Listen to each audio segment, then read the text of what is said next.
इतने समय पश्चात तुम्हें यहाँ देखकर अत्यंत प्रसन्नता हुई। मुझे भी दाऊ।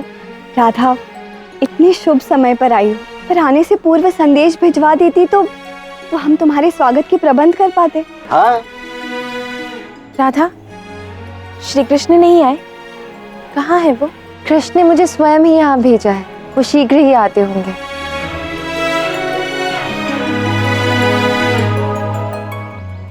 अब सभी यहाँ पर हैं, किंतु जामवती कहाँ है? जामवती? राधा? सारी द्वारका वहां कृष्ण की राह देख रही है, पर तुम अब तक सज नहीं हुई। क्या हुआ है भला? क्या लाभ श्रृंगार का? कितना ही सज लूं, किंतु श्री कृष्ण की दृष्टि में तो सबसे सुंदर उनकी राधा ही रहेगी ना। देखो राधा, हम सबकी आयु बढ़ रही है, किंतु तुम तो अभी भी 16 बरस की ही लगती हो। तो श्री कृष्ण हमें क्यों प्रेम करेंगे? वो तो अपनी राधा को ही प्रेम करेंगे ना। भला कृष्ण के प्रेम का किसी की आयु से क्या लेना देना? यदि तुम उनसे प्रेम करोगी तो वो भी तुमसे प्रेम करेंगे। पहले तो श्री कृष्ण से प्रेम किया ही था, इसीलिए तो विवाह किया, किंतु श्री कृष्ण ने मुझसे प्रेम नहीं किया। नहीं जामवती, ऐसा नहीं है। ऐसा कदापि मत सोचो। क्यों ना कहूँ और क्यों ना सोचो? श्री कृष्ण ने सबके साथ समय व्यतीत किया, किंतु मेरे साथ मुझे तो उन्होंने संतान सुख भी नहीं दिया। मेरे सारे स्वप्न अधूरे रह गए।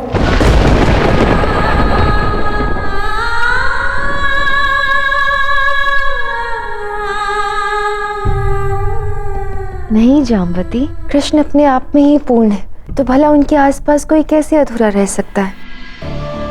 तुम कुछ भी मांगोगी वो तुम्हें देंगे, विश्वास करो मेरा। मैं आशा करती हूँ कि तुम्हारा ये कथन सत्य हो। प्रेम से मांगोगी तो सब मिलेगा। आओ, मैं तुम्हारा श्रृंगार कर देती हूँ, कृष्ण आते ही होंगे। चलो।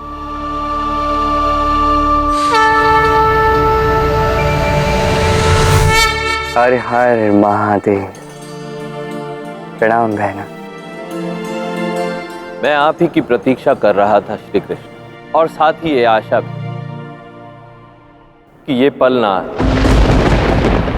परंतु आप आ गए। आना तो था ही महादेव।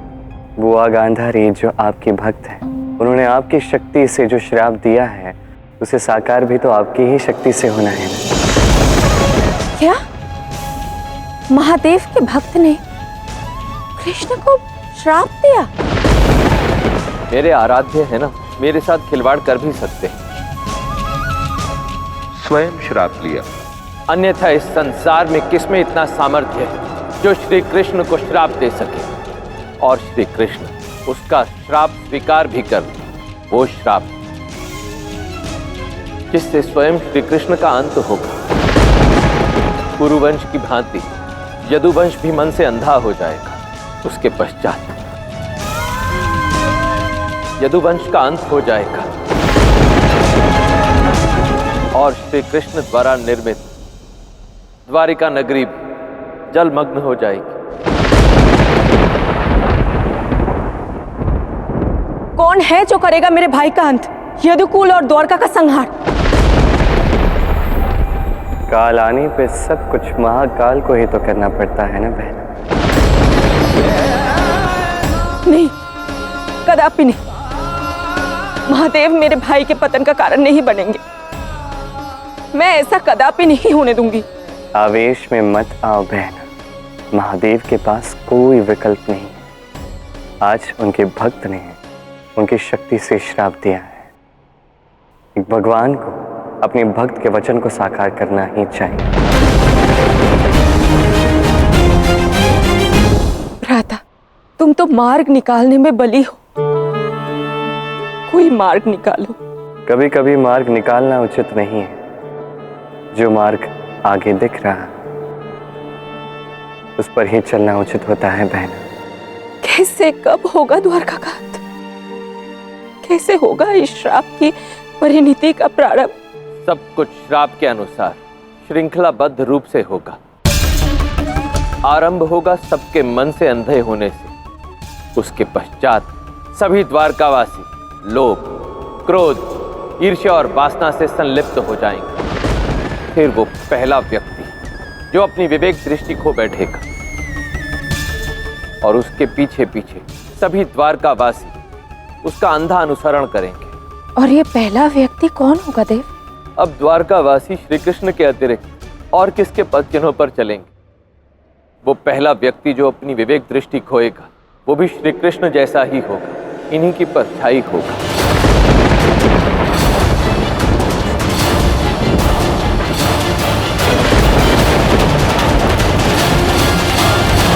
धन्यवाद महादेव, मैं समझ गया आप किसकी बात कर रहे हैं। अपने अंत का आरंभ अपने आराध्य के मुख से सुनकर मन को शांति मिली। द्वारकाधीश के ज्येष्ठ भ्राता बलराम की जय।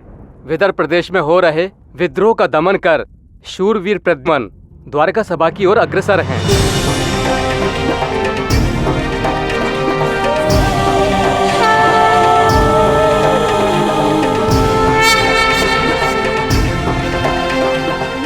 क्या बात है आर्य, आज बहुत प्रसन्न है आप? प्रसन्न क्यों नहीं होंगे? श्री कृष्ण की अनुपस्थिति में इन्होंने एक पिता की भांति प्रद्युम्न का लालन पालन किया है, उसे शिक्षा दी, एक योद्धा बनाया। सब कहते हैं कि प्रद्युम्न श्री कृष्ण की छवि, पर मैं जानती हूँ उसमें सारे गुण बलराम दाऊ के ही हैं। मेरे कान्हा की अनुपस्थिति में प्रद्युम्न मेरा कान्हा ही तो है, तो कान्हा जितना प्रेम भला कैसे ना करूं मैं अपने प्रद्युम्न से, वो भी तब जब वो स्वयं मुझसे इतना अथाह प्रेम करता है।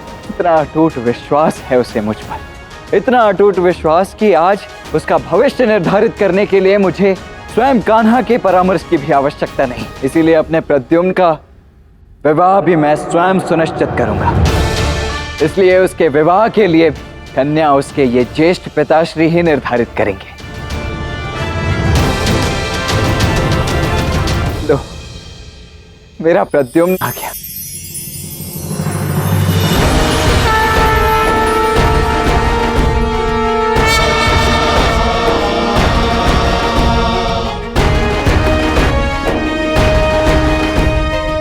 महाबली महावीर प्रद्युम्न की आयुष्मान भव। मुझे गर्व है तुम पर पुत्र, बहुत बड़ा युद्ध जीता है तुमने। ज्येष्ठ पिताश्री, युद्ध बाहुबल से नहीं नीति बल से जीता जाता है, और नीति आपने निश्चित की थी, इसलिए युद्ध की विजय भी आपकी ही है।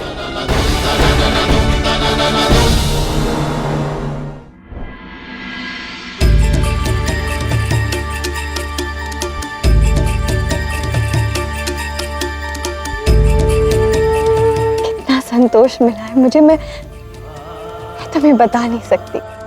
तुम्हारे पिता भी यहाँ नहीं थे और ऊपर से तुम भी युद्ध को चले गए। कितनी एकाकी हो गई थी मैं, जानते हो? ये श्री राधा, इन्हें कैसे नहीं पहचानूंगा माता? बालपन में कितनी कहानियां सुनाई हैं आपने हमें।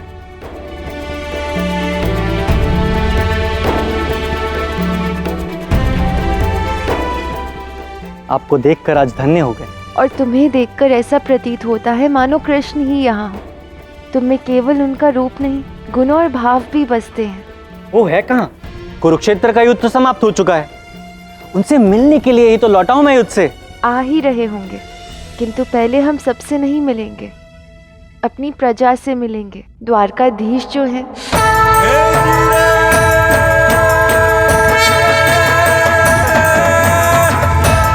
द्वारिकाधीश की जय।